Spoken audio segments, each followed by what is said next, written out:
শ্রীধাম ঠাকুর বাড়িকে জঞ্জাল মুক্ত করা উচিত। যদি কোনো ত্রুটি বিচ্যুতি থেকে থাকে সেই জায়গাগুলোকে সুন্দরভাবে জঞ্জাল মুক্ত করে একটা সুন্দর রূপায়ণ করে তুলতে হবে।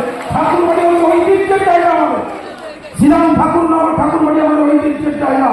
সেই ঐতিহ্য জায়গা যেন কোনো কালিমা মুক্ত না হয়, সেখানে যেন কালিমা মুক্ত জায়গা হয়। আমরা গর্ব করে যাতে বলতে পারি শান্তনু ঠাকুর, আমরা গর্ব করে বলতে পারি সুব্রত ঠাকুর, আমরা গর্ব করে যেন বলতে পারি বড়মা বিনোদিনী দেবী ঠাকুরানী, আমরা গর্ব করে বলতে পারি যেন সমাদেবী ঠাকুরানী, আমরা গর্ব করে যেন বলতে পারি সমাদেবী ঠাকুরানী।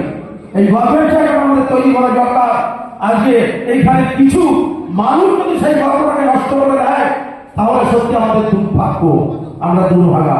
এই কথা বলে প্রত্যেকে আমার আন্তরিক প্রণাম থেকে শুভেচ্ছা জানিয়ে আমি আমার বক্তব্য এখানে শেষ করছি। বলার মধ্যে ভুল ত্রুটি হলে মার্জনা করবেন। নমস্কার।